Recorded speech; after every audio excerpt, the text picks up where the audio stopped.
बोलिए सदगुरुदेव भगवान की जय।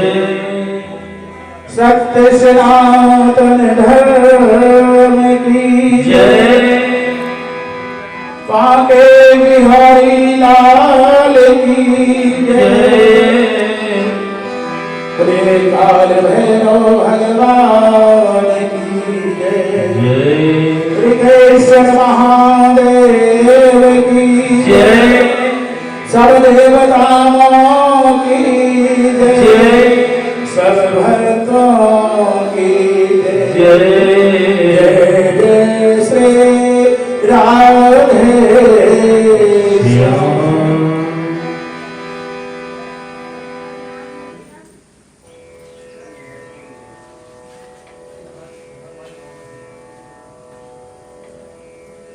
भगवत भक्त की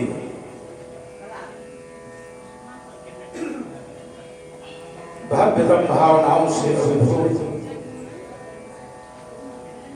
भाग्यवान नगरवासियों, हमारे इस लोहा घाट नगर के निवास करने वाली पवित्र आत्माओं, उपस्थित श्रद्धालु संत वृंद, आचार्य वृंद, कलाकार वृंद, विद्वत वृंद और हमारी बड़ी ही सम्माननीय माताओं, बहनों, बेटियों,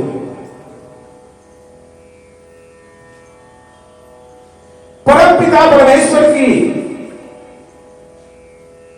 पतित पावनी कृपा के परिणाम स्वरूप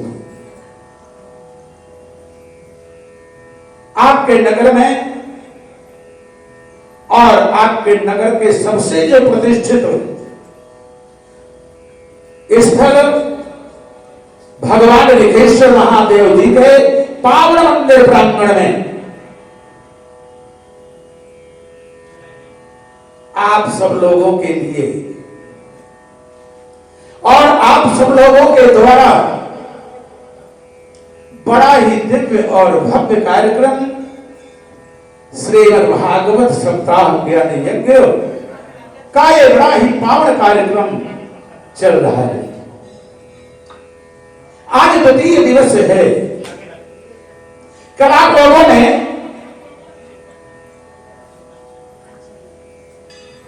श्रीमद् भागवत की एक महात्म्य का वर्णन बड़े भावनाओं के साथ में आप लोगों ने श्रवण किया। महात्म वर्णन इसलिए कि जाने बिन न होए प्रतीति और बिन प्रतीत होए नहीं प्रीति। हम जिससे प्रेम करना चाहते हैं, जिसके अपना बनना चाहते हैं या जिसको अपना बनाना चाहते हैं, पहले उसके विषय में जानकारी तो होना चाहिए।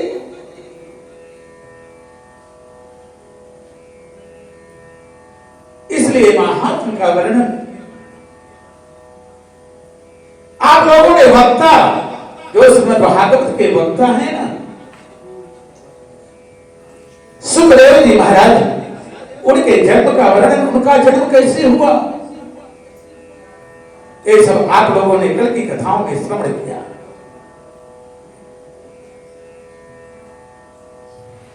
आइए कथाओं के महासागर में हम लोग डुबकी लगाने का प्रयास करें। उसके लिए 2 बार भगवान नाम का भगवान के प्रति समर्पण कर दें, क्योंकि समर्पण कर देने से ही जब तक हमारा मन परमात्मा के श्री चरणों में केंद्रित नहीं होगा, तब तक कथाओं का आनंद कहां मिलने वाला है। इसलिए आइए 2 बार भगवान नाम का उच्चारण करेंगे, भगवान के प्रति समर्पण ज्ञापित करेंगे। इसके बाद जैसा फिर भगवान मति देंगे ना, हम आप लोग कथा कहने और कथा सुनने का प्रयास करेंगे, क्योंकि परमात्मा अनंत है, परमात्मा सर्वस्व ईश्वर है, भगवान है। और हम आप लोग क्या हैं?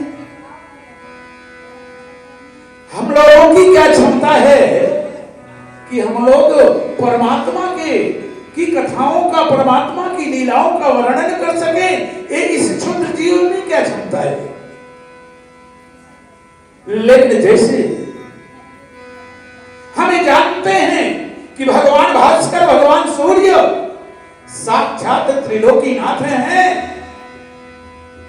ज्योति के पुंज हैं, प्रकाश के पुंज हैं, लेकिन इसके बाद भी हम लोग छोटा सा दीपक जला करके और सूर्य भगवान को ज्योति दिखाने लगते हैं। तो ज्योति रूप में हम लोग केवल अपना भाव ही तो अर्पण कर सकते हैं। तो आइए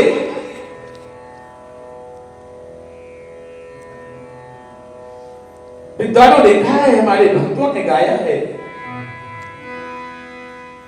हे करुणा वरुणालय, हे जगदीश्वर, हे परमात्मा, नाम मीरा, हे भगवान, मेरे अंदर मीरा जैसी निष्ठा नहीं है। नाम राधा,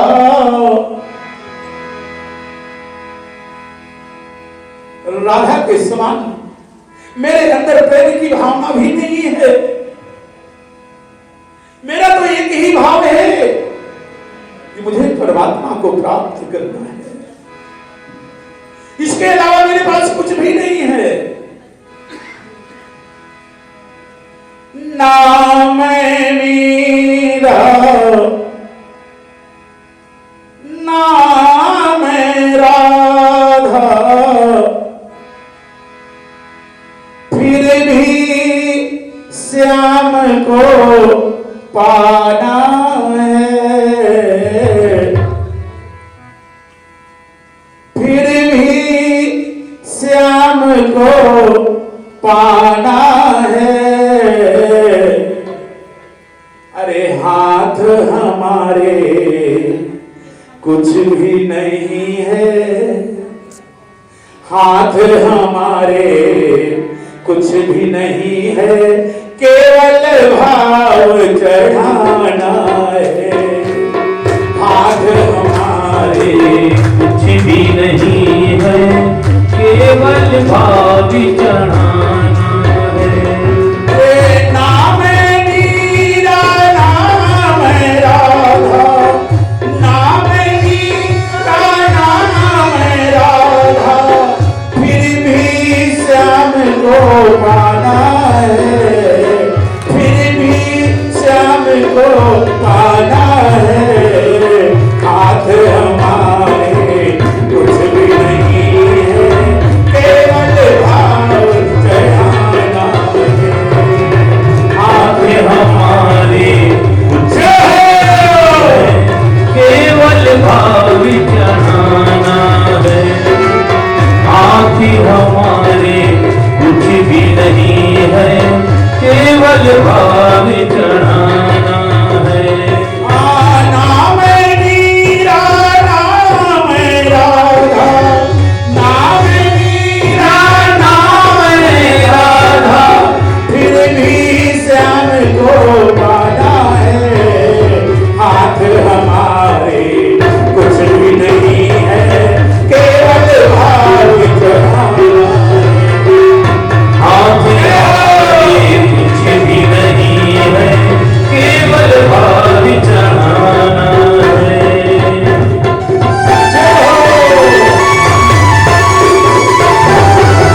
बनाना है।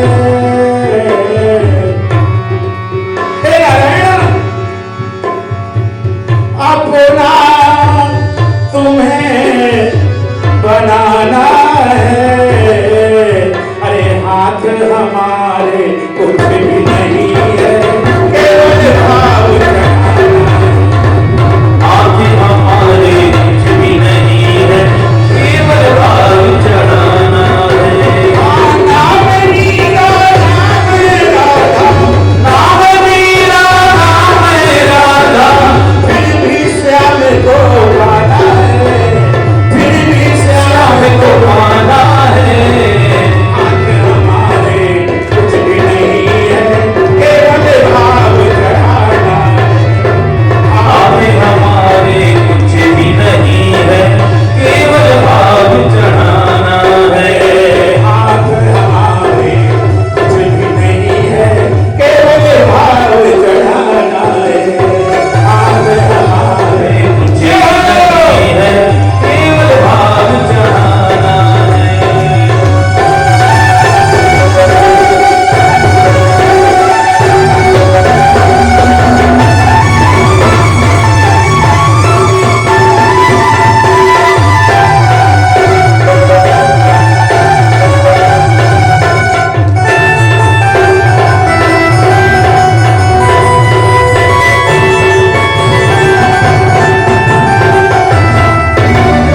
अरे कन्हैया, और किसी को मैं क्या जानूं, और किसी को मैं क्या जानूं, और किसी को मैं क्या जानूं, और किसी को मैं क्या जानूं। बस तुमको ही अपना मानूं, बस तुमको ही अपना मानूं, बस तुमको ही अपना मानूं। बस तुमको ही अपना मानूं। दिल का दर्द, दिल का दर्द, दिल का दर्द सुनाना है। और हमारे कुछ भी नहीं है, केवल भाव चढ़ाना है। आस हमारे कुछ भी नहीं है, केवल भाव चढ़ाना है। नाम मीरा नाम राधा, नाम मीरा नाम राधा, फिर भी श्याम को गाना है, फिर भी श्याम को गाना है। आस हमारे कुछ भी नहीं है, केवल भाव चढ़ाना है। आस हमारे कुछ भी नहीं है, केवल भाव चढ़ाना है। केवल भाव चढ़ाना है प्रभु, केवल भाव चढ़ाना है। भावो ही विद्यते देवा, हमारे वेदांत में कहा गया है भावो ही विद्यते देवा। हमारा इष्ट, हमारा देवता हमारी भावनाओं में ही विराजमान है। लेकिन हम लोग बाहर बाहर खोजने का प्रयास करते हैं। कस्तूरी कुंडल बसे और मृग ढूंढे बनवाई, ऐसे घट घट राम है कि दुनिया देखे नहीं।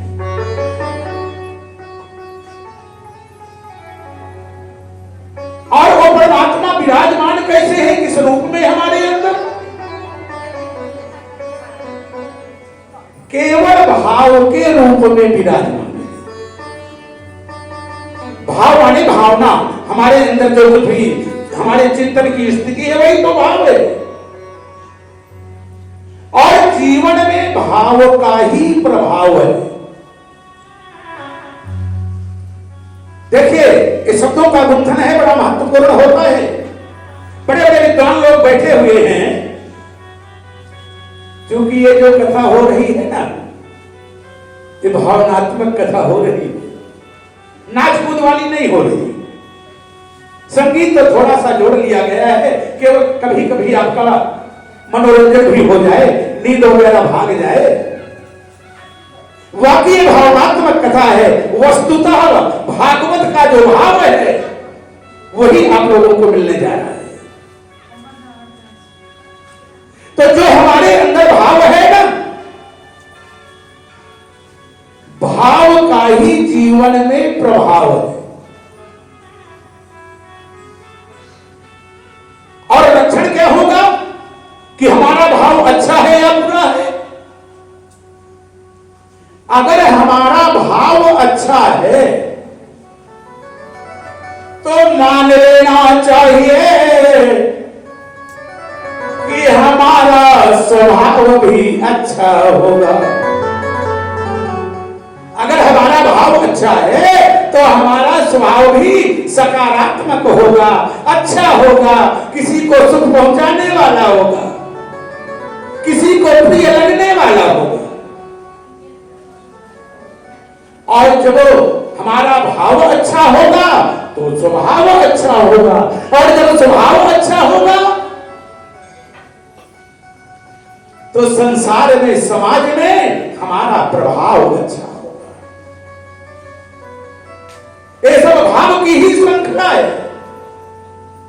भाव अच्छा है तो स्वभाव अच्छा है, और स्वभाव अच्छा है तो संसार में, हमारे नगर में, हमारे जिले में, हमारे संपूर्ण राष्ट्र में हमारा प्रभाव अच्छा बनेगा। और अगर वही भाव तो है, लेकिन अगर वही भाव कुभाव रूप में परिवर्तित हो गया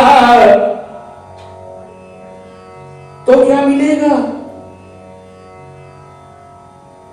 तो हम अरे उसी भाव के पहले अलग गया तो कौन सा शब्द बना? अभाव। अगर हमारा भाव बिगड़ गया तो हम अभावग्रस्त भी हो जाएंगे। फिर भगवान को दोष देंगे, हमारा ये काम नहीं बन रहा, हम इतना कष्ट झेल रहे हैं, हमारा ये नहीं हो पा रहा। अनेकों प्रकार से आक्षेप परमात्मा पर लगाएंगे, जबकि कारण हमारा भाव है। हमारा भाव ही बिगड़ गया, इसलिए हम अभाव में ग्रस्त हो गए। इसलिए भाव ही विद्यते देवा, अपने भाव को बहुत संभाल लेना चाहिए। अगर भाव संभल गया तो जीवन संभल गया, और भाव बिगड़ गया तो जीवन बिगड़ गया। तो हमारा आपका भाव अच्छा बन जाए, उसके लिए आइए भागवत की कथाओं की ओर चलते हैं, और भगवान जैसी मति दे देंगे वैसे कथाएं कहने और सुनने का प्रयास करेंगे। आप लोगों ने कल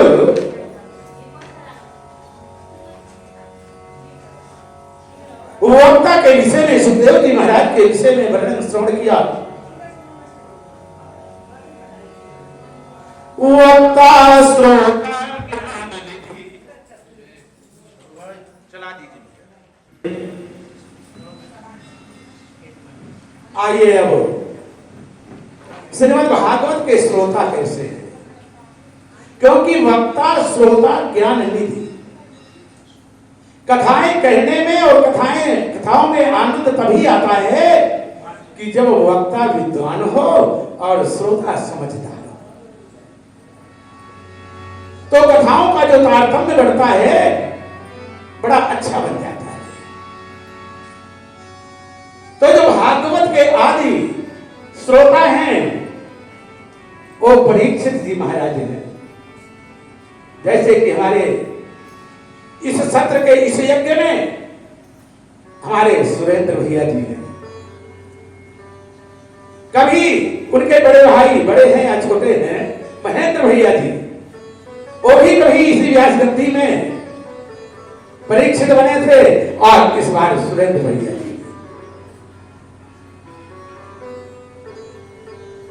तो श्रोता कैसा होना चाहिए उसके विषय में, श्रोता का कुल कैसा होना चाहिए, श्रोता का परिवार कैसा होना चाहिए, और जो परीक्षित जी महाराज हैं उनका कुल वंश परिवार भगवान के प्रति कितना समर्पित भाव वाला था, इस बात को समझने के लिए थोड़ी देर के लिए महाभारत की कथाओं की ओर चलना पड़ेगा।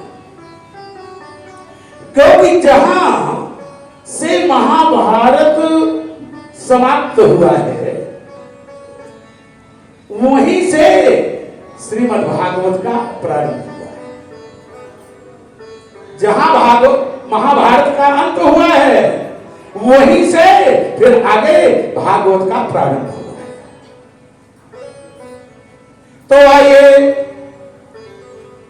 श्रोता के विषय में समझने के लिए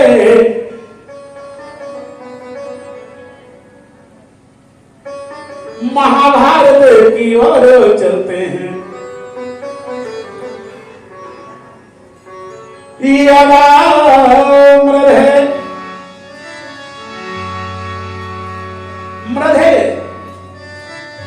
माने रणांगण में, रण क्षेत्र में। यदा मृधे कौरव संजयानां वीरेशथो वीरगतिं गतेषु।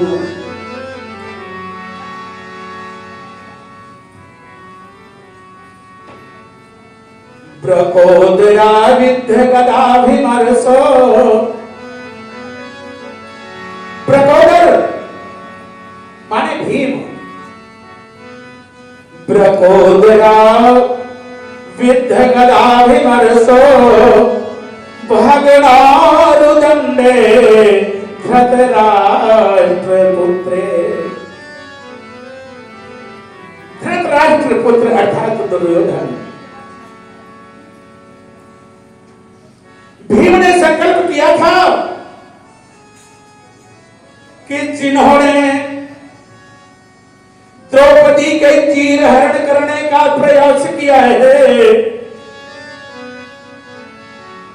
मैं जब तक उसका बदलाव नहीं ले लूंगा, जब तक उसकी जिस जंघा में बैठाने का प्रयास किया है उस जंघा को जब तक मैं तोड़ नहीं डालूंगा तब तक चैन से नहीं रहूंगा। युद्ध हुआ, कौरवों और पांडवों का लाखों लाखों की सेना बर्बाद हो गई, मिट गई।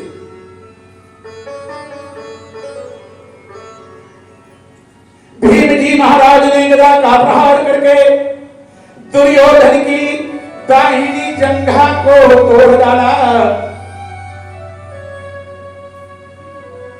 आज दुर्योधन महाराज बड़े दुखी हैं क्योंकि सारे भाई समाप्त कर दिए गए थे पांडवों के द्वारा।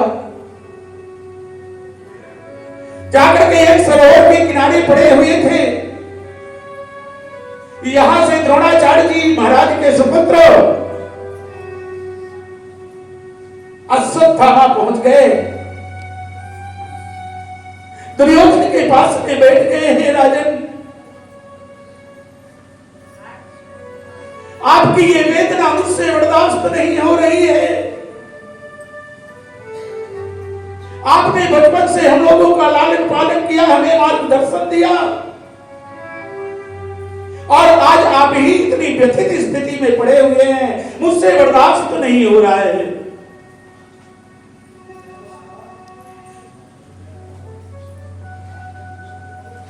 दुर्योधन ने अश्वत्थामा से कहा, हे गुरुपुत्र, पुरुष बली नहीं होते हैं, समय हो तो बलवान। इस समय हमारा समय ठीक नहीं चल रहा है। मेरे 99 भाइयों की हत्या हो गई है। इस समय अगर हम कुछ भी प्रयास करेंगे तो हमें पराजय ही देखना पड़ेगा। इसलिए हे देव गुरुपुत्र, हम लोग कर ही क्या सकते हैं इस समय।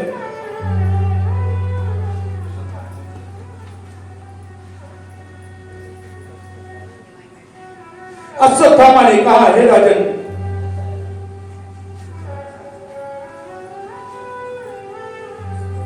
मैं जाता हूं और जो पांचों भाई पांडव हैं उनकी हत्या कर दूंगा और मैं शीघ्र ही उन पांचों भाइयों की हत्या करके उनके सिर लेकर के आपके सामने रख दूंगा।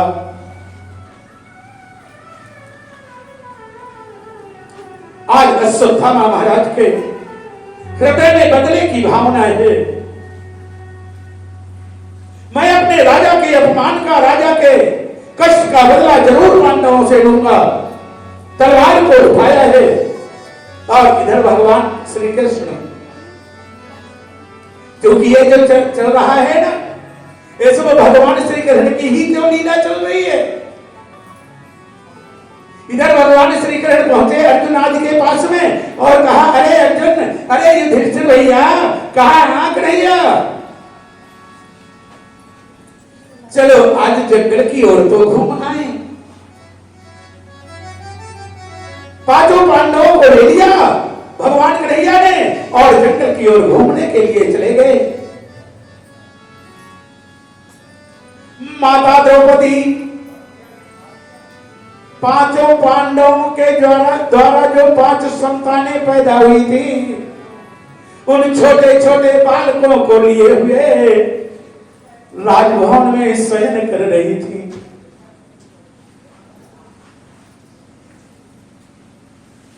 अश्वत्थामा महाराज पहुंचे,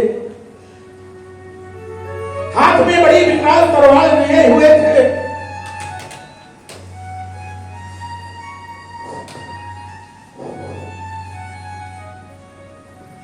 जाकर के जो पांचों बालक लेटे हुए थे, पांचों के गर्दनों में प्रहार करके उनका सर काट डाला और सबके सिर लेकर के एक बोरे में भर करके पहुंच गए दुर्योधन के पास में। हे राजन, आपका कांटा हमेशा हमेशा के लिए मिट गया। कहा, क्या किया? अरे मैं पांचों पांडवों का सिर काट दिया। दुर्योधन ने कहा, क्या तुमने भीम का भी सिर काट डाला? अश्वत्थामा ने कहा, हां राजन, मैं भीम का भी सिर काट लाया। यही शंका हो गई दुर्योधन महाराज को, क्योंकि भीम का शरीर तो वज्र का है और जब उन्होंने कहा कि मैं उनकी भी गर्दन काट लाया, शंका हो गई दुर्योधन को। उन्होंने बोरे को खोल करके देखा, अरे गुरुपुत्र, हे अश्वत्थामा महाराज, आपने बड़ा अनर्थ कर दिया। ये पांडवों के सिर नहीं है, ये पांडवों के छोटे छोटे शिशुओं की हत्या आपने कर दिया, बड़ा अनर्थ कर दिया।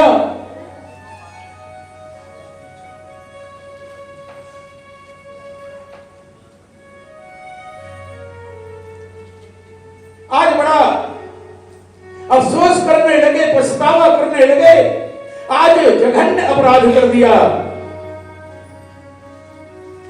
और इधर भगवान श्री कृष्ण पांचों पांडवों को लेकर के जब राजमहल में आए ना, तो देखा कि माता द्रौपदी बिलख बिलख करके अपने छोटे छोटे बालकों के शरीर को देख देख करके रुदन कर रही थी।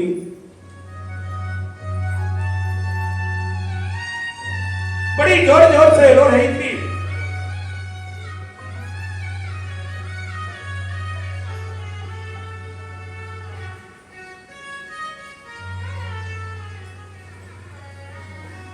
अर्जुन आदि ने आकर के देखा, हमारे बालकों की हत्या किसी दुष्ट ने कर दिया है। उन्हें समझने में देर नहीं लगी कि लगता है अश्वत्थामा ने ही हमारे बालकों की हत्या किया है।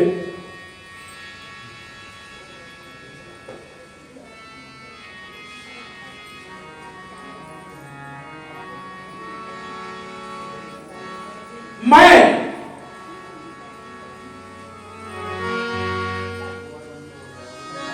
उस आतताई की हक को जरूर उसका वध कर दूंगा, छोड़ूंगा नहीं।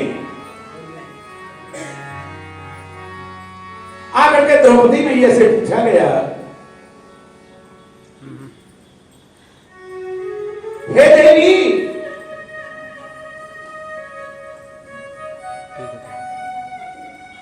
पहले तो जाकर के अश्वत्थामा को पकड़ लाया गया, वरुण पास में बांध करके अर्जुन जी महाराज ले आए और द्रौपदी से कहा, हे देवी, हे द्रौपदी, बताइए इसके साथ क्या व्यवहार किया जाए।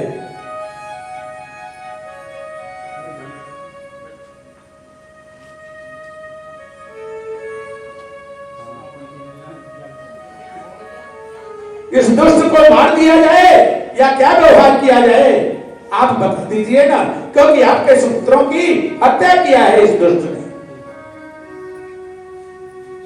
धन्य है माता द्रौपदी।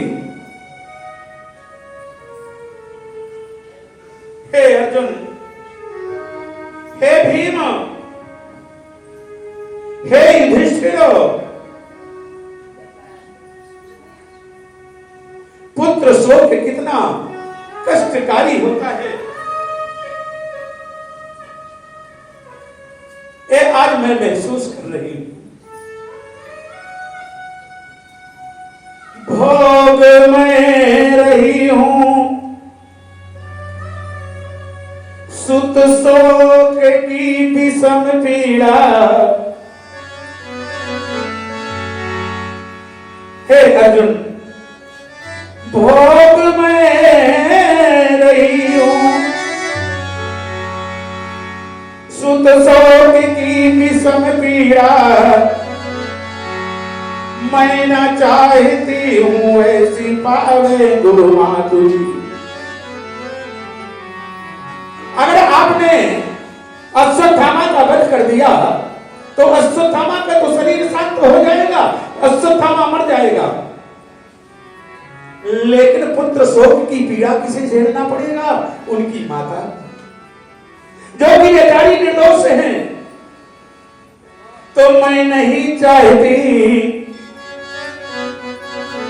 कि आप अश्वत्थामा का वध करें, पाप फल पावे गो गुरु को पुत्र आप ही थे, काया तेजो पातक होई, अपिन भोगे छूटे नहीं सोई। अगर गुरुपुत्र ने अपराध किया है तो उसका फल अपने आप प्राप्त कर लेगा, क्योंकि संसार में पाप का ही फल संताप होता है। पाप का फल होता है दुख और पुण्य का फल होता है सुख। अगर उन्होंने पाप किया है तो उसका फल अपने आप भोग लेगा। पाप फल पावे गो गुरु को पुत्र आप ही थे, कर्म फल प्रकृति गावे खुद आप ही। ये तो प्रकृति की व्यवस्था है, जो जैसा कर्म करता है उसका फल उसको मिलता ही है।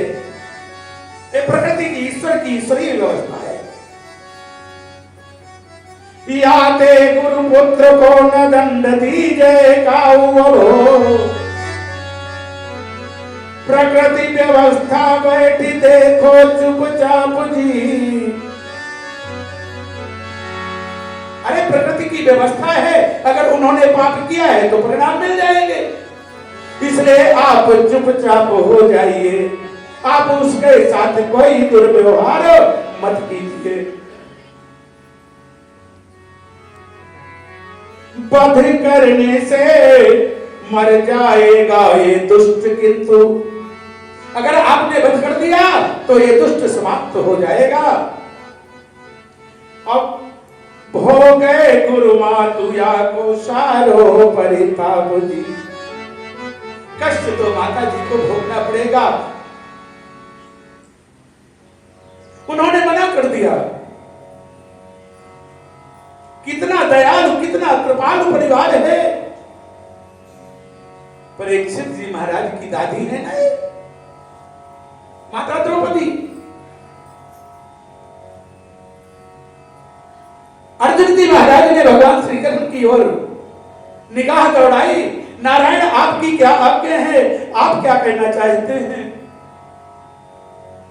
लेकिन भगवान तो भगवान हैं।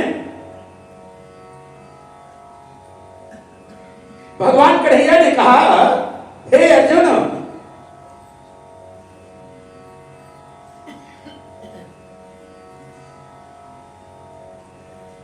ब्रह्म बंधुर्नहं तव्यः,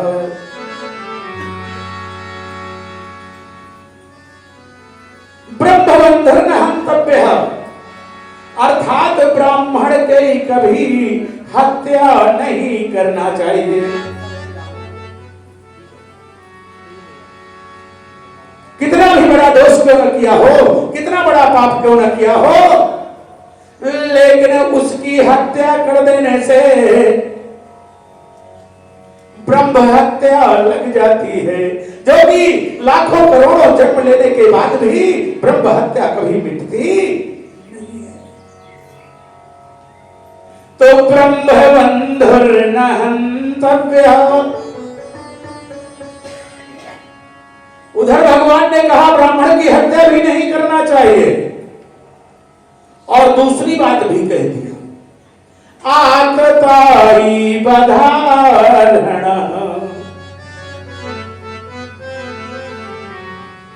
अगर आतताई है तो फिर उसे छोड़ना भी नहीं चाहिए। आतताई 6 प्रकार के होते हैं। मद्यपः,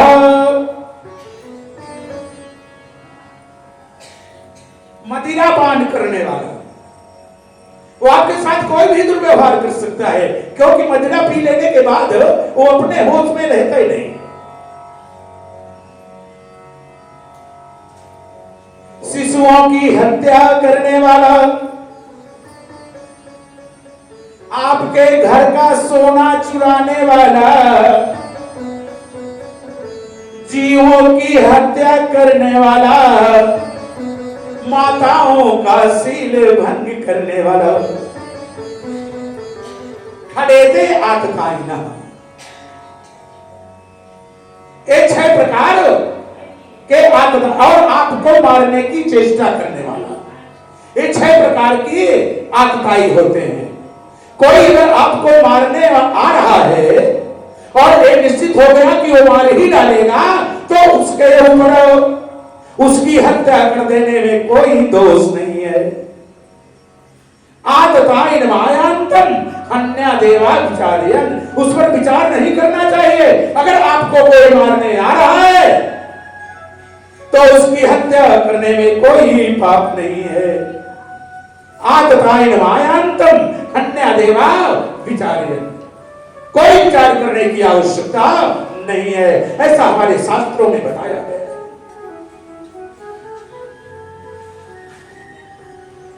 अर्जुन जी महाराज ने कहा, अरे नारायण, आप तो दोनों प्रकार की बात कर रहे हैं। एक बार तो कह रहे हैं कि ब्राह्मण की हत्या नहीं करना चाहिए, और दूसरी बार कह रहे हैं कि छोड़ना भी नहीं चाहिए। आप साफ साफ बताइए ना कि इसे मार दिया जाए कि छोड़ दिया जाए। भगवान ने समझाते हुए कहा, अरे अर्जुन, पपनो द्रविणादन,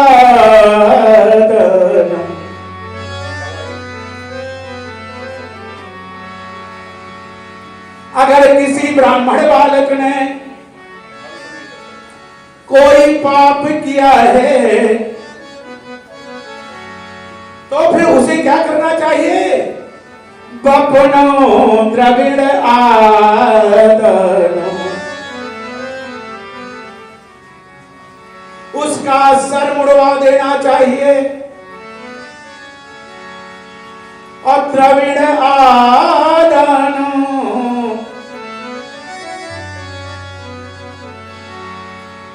उसका जितना भी धन दौलत हो उसे छीन लेना चाहिए। अवस्थान निर्यापणम तथा उसे गांव से बाहर निकाल देना चाहिए, नगर से बाहर कर देना चाहिए। ऐसे ही ब्रह्म बंधु नाम बधो नान्योस्ते दैहिका। बस केवल इतना कर देने से, क्योंकि जैसे कोई मड़ी वाला सांप होता है ना, अगर मड़ी वाले सांप की मड़ी छीन लिया जाए तो फिर सांप को मारने की जरूरत नहीं पड़ती है, वो सर पटक पटक करके अपने आप समाप्त हो जाता है। कोई छत्री है और छत्री का पुरुषार्थ, छत्री का शौर्य नष्ट कर दिया जाए तो फिर उस छत्री को मारने की जरूरत नहीं है, वो अपने आप मरा होगा। वैसे ही कोई वैश्य है, व्यवसाय कर रहा है, उसका व्यवसाय नष्ट कर दिया जाए तो अपने आप वो बेचारा मृतप्राय हो जाएगा। ठीक वैसे ही संसार के जितने भी ब्राह्मण वर्ग है वो केवल सम्मान के बल पर जीता है, सम्मान के बल पर, अपने चरित्र के बल पर, अपनी मधुरवाणी के बल पर, अपने क्रियाकलापों के बल पर ही संसार में प्रतिष्ठित है। और अगर उसका सम्मान नष्ट कर दिया जाए तो फिर उस ब्राह्मण को मारने की जरूरत नहीं है, वो अपने आप मरा मरा जाए।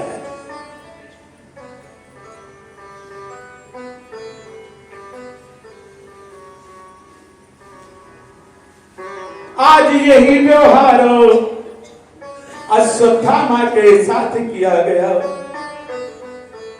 अपमानित करके विदा कर दिया गया। लेकिन अश्वत्थामा जी महाराज के मन में अभी भी प्रतिशोध की ज्वाला जल रही है। इन पांडवों ने मेरा अपमान किया है, मैं अपमान का बदला लिए बिना नहीं मानूंगा। उन्होंने सोचा कि भले ही आज ये पांडव बच गए हैं, कुछ दिनों बाद चूंकि सब बूढ़े हो गए हैं, कुछ दिनों बाद अपने आप मर जाएंगे और पांडु वंश की परंपरा को आगे बढ़ाने वाला अगर कोई है तो केवल अभिमन्यु की जो पत्नी है जिसका नाम उत्तरा है। उत्तरा जब अभिमन्यु को मार डाला था ना कौरवों ने चक्रव्यूह के अंदर, उस समय माता उत्तरा के उदर में गर्भ था। अश्वत्थामा महाराज ने विचार किया कि क्यों न जाकर के मैं उसी गर्भ को नष्ट कर दूं, क्योंकि न रहेगा बांस और न बजेगी बांसुरी।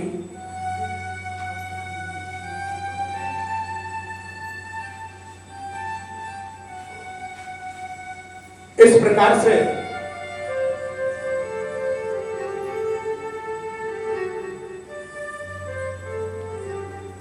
अश्वत्थामा जी महाराज ने ब्रह्मास्त्र का प्रहार किया, माता उत्तरा के गर्भ को नष्ट करने के लिए। क्योंकि हस्तिनापुर में पांडवों का साम्राज्य हो गया था, युधिष्ठिर जी महाराज राजा बन गए थे। भगवान कन्हैया ने सोचा कि अब तो मेरे भक्तों का कार्य हो गया, इनको राजपाट मिल गया, हस्तिनापुर का साम्राज्य मिल गया, अब क्यों न मैं अपने द्वारिका खींच ला जाऊं। सुंदर रथ तैयार हो गया था। उद्धव जी महाराज देखिए, उद्धव जी महाराज भगवान श्री कृष्ण के चचेरे भाई थे। उत्कृष्टा धवः यस्मिन् सः उद्धव, जिसका ज्ञान अद्भुत हो उसी का नाम होता है उद्धव। बड़े ज्ञानी संत थे और भगवान श्री कृष्ण से इतना प्रेम करते थे उद्धव जी महाराज कि जहां कहीं भी श्री कृष्ण जाए तो पीछे पीछे अपने आप बिना कहे बिना बताए पीछे पीछे चल देते। इतना प्रेम भगवान श्री कृष्ण से करते थे उद्धव जी महाराज। रथ तैयार हुआ, भगवान श्री कृष्ण आज द्वारिकापुरी जाने के लिए तैयार हो गए।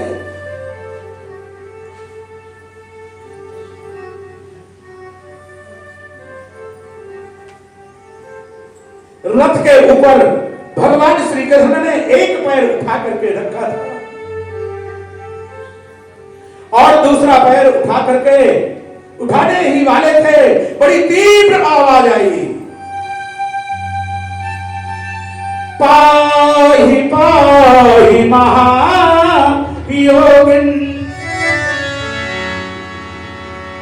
देव देव जगतपते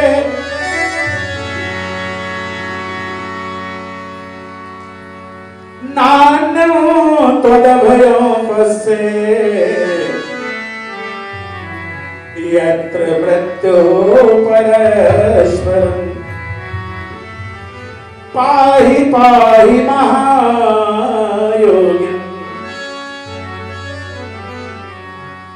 हे नारायण मेरी रक्षा करो क्योंकि आपने ही हमारे वंश की हमेशा रक्षा किया है। आज मैं अकेले बची हूँ और मेरे इस गर्भ को नष्ट करने के लिए अश्वत्थामा ने ब्रह्मास्त्र छोड़ दिया है। तो कर दो रक्षा,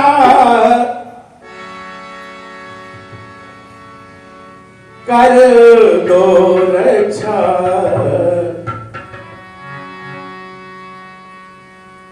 कर दो रक्षा मेरी तत्काल रे। हे नारायण देरी न कीजिएगा, कर दो रक्षा मेरी तत्काल रे। नंद नंदन गोपाल रे, कर दो रक्षा मेरी तत्काल